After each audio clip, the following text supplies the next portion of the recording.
Tom, you're running for House District 64. That's but right. For the people who haven't seen you yet or heard from you, or this is the first time they're seeing or hearing from you, can you tell us a little bit about yourself? Certainly. I was born and raised in Oklahoma. My grandparents farmed up near Sedan. It doesn't exist any longer. You can see Rainy Mountain from there, and that's south of Mountain View. I also had grandparents up in Osage County. My dad worked as a machinist. We did oil field stuff, so for a little while we moved around. Mom was a nurse and a homekeeper. I have 3 siblings. One of them's passed, my sister. But I'm a native Oklahoman, been here my whole life. I came to Lawton in 1972. I had been in Ada managing a plant over there, a manufacturing plant. And when I came to to Lawton, I came because Cameron University had offered me a job. Of course, at that time, it was Cameron State College.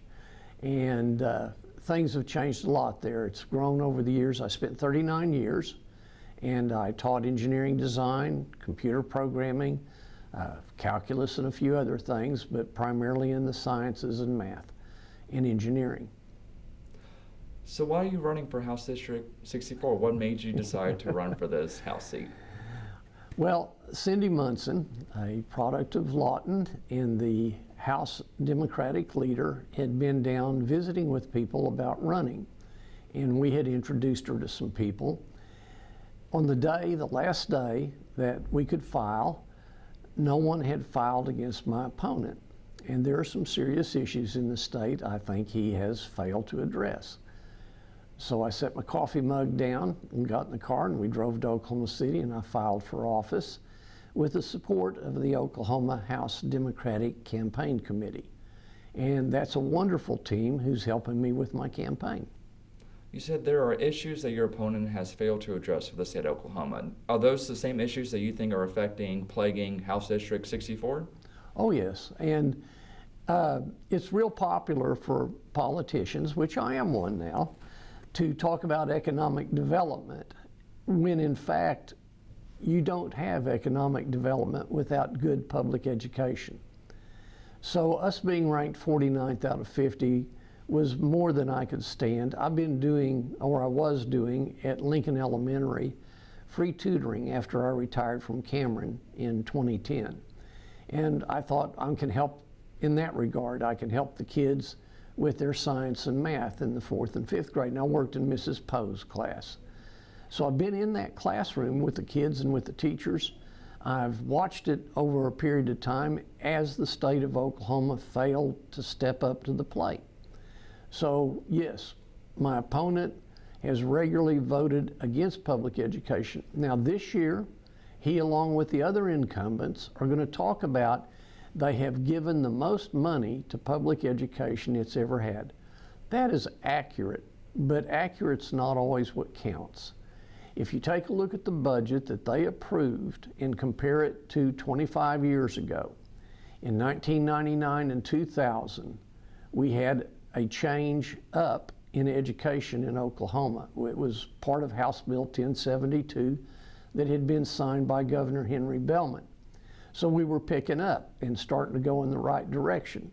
If we just take inflation into consideration, we don't look at increased capabilities or anything, the budget that they developed and presented this year is $4 billion short of providing the same level of funding the state had in 1999 and 2000. So it's not all money. It's real nice also to say, I gave teachers a pay raise. You know, if the teachers walked out demanding a pay raise and you gave them a pay raise, I'm not quite ready to give you a medal for that. Especially when you turn right around and vote to make it illegal for the teachers to stand up for themselves again. That's counterintuitive to me to believe I get credit for doing something like that. I believe that my opponent should have paid more attention to education and more attention to rural education. Rural education is the heartbeat of Oklahoma. Yet repeatedly in committee he voted against rural education. He did in May the last week, vote yes on a rural education bill.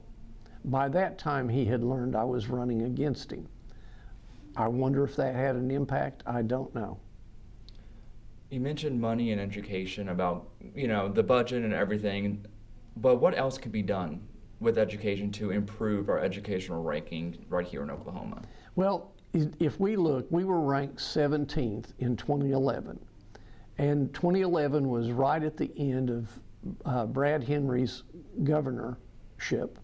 And we had built up to that point.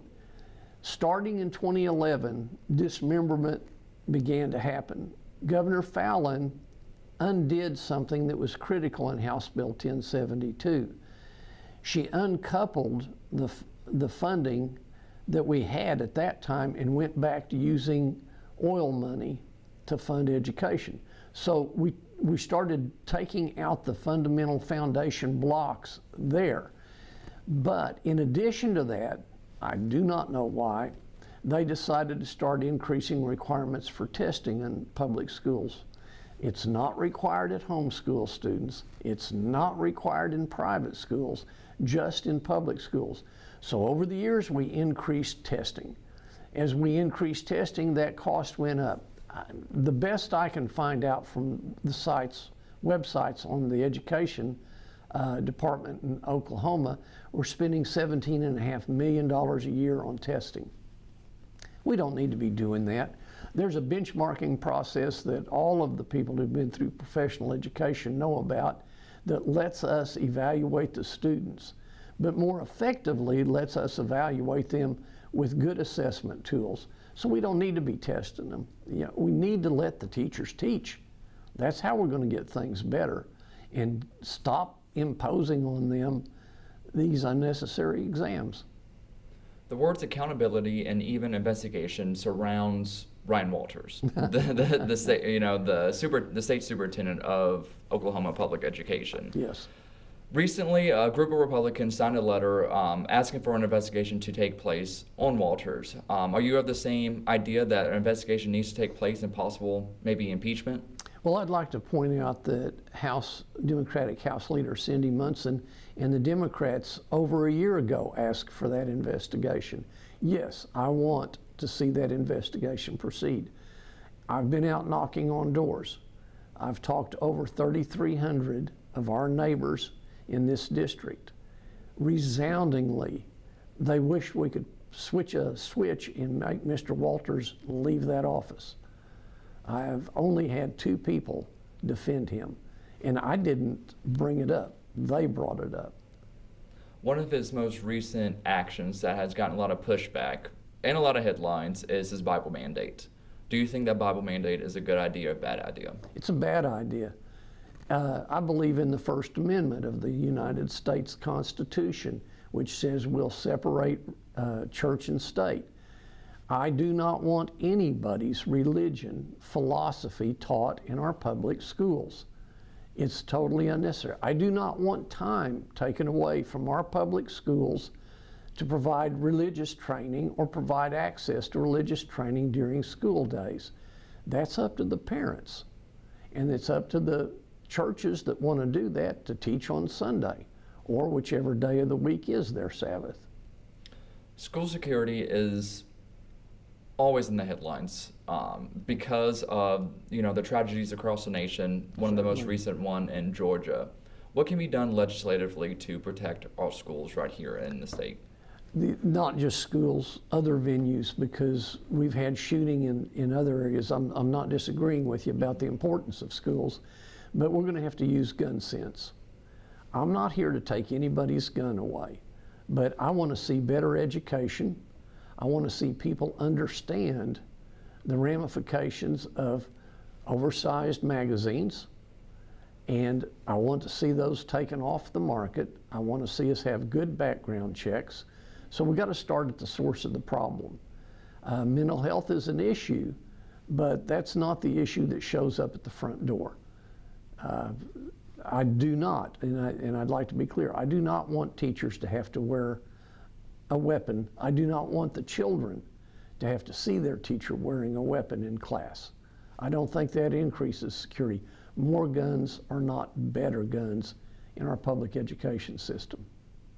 Switch of pace now, looking at taxes, one of the accomplishments from Governor Kevin Stitt in this last session, according to some, is the repealing of the state grocery tax. Do you think that more tax breaks are needed, or taking away taxes, or more taxes are needed right here in Oklahoma?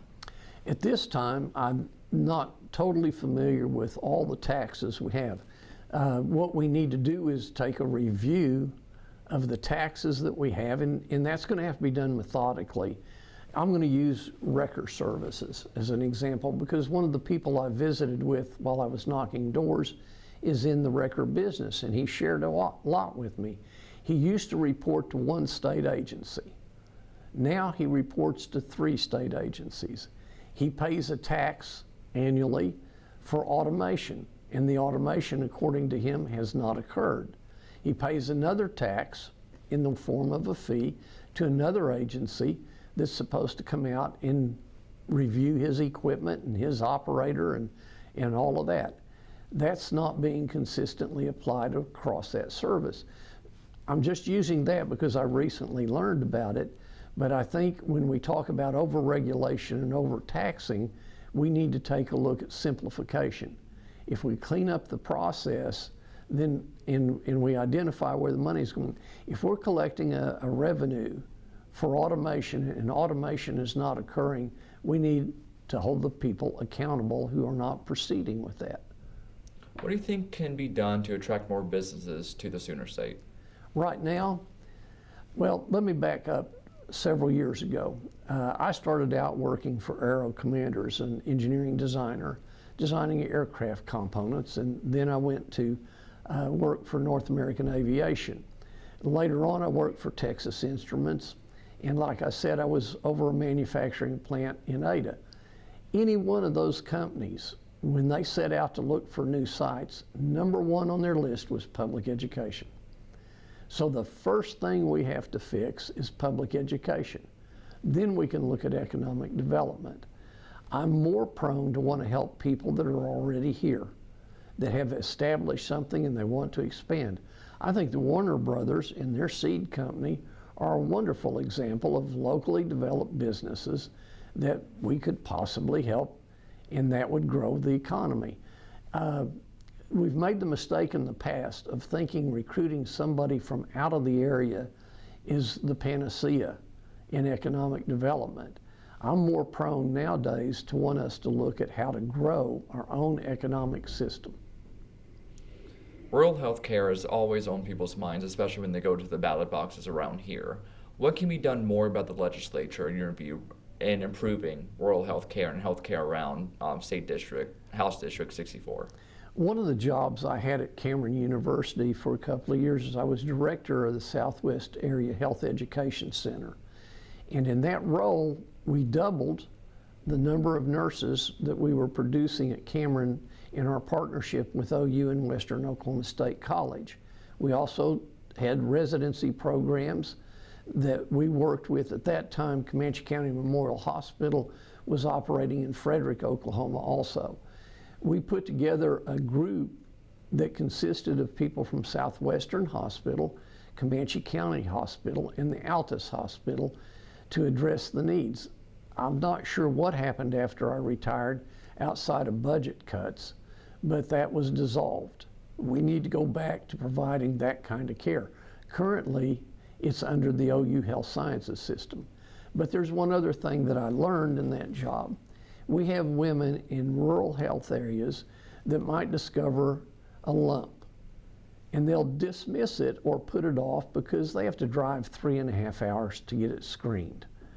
And then by the time they get to Lawton and do get it screened, it's stage 4. I think the state of Oklahoma should invest in mobile systems that we can get out to the rural communities to improve screening. Remember, we just got ranked 48th out of 50 for access to health care for women. It's as bad as the education grade. We shouldn't have it that way. Screening should be easily available to women in rural Oklahoma. Feds are saying inflation is cooling, but people are still feeling that hurt whenever they go to the grocery store or pay for goods here in Oklahoma, just because of the increase in costs. What can be done, in your view, to try to ease the burden of that for Oklahoma families? It's going to be difficult to do something at the state level because we have no impact on the monetary system in the decisions made on interest rates, et cetera. But we can look to see what types of incentives we might be able to provide. Is there some kind of relief we can give to working families? I'm quite frankly more interested in working families getting access to relief than I am other people. Homelessness is not only, a state problem, but it's a problem affecting Lawton right here. It seems like homelessness, the notion of it is increasing. We're seeing more homeless people. What can be done to meet people where they're at right now to try to help make their lives better? Well, first of all, I'd like to address an issue that arose 2 months ago when our homeless shelter was being closed.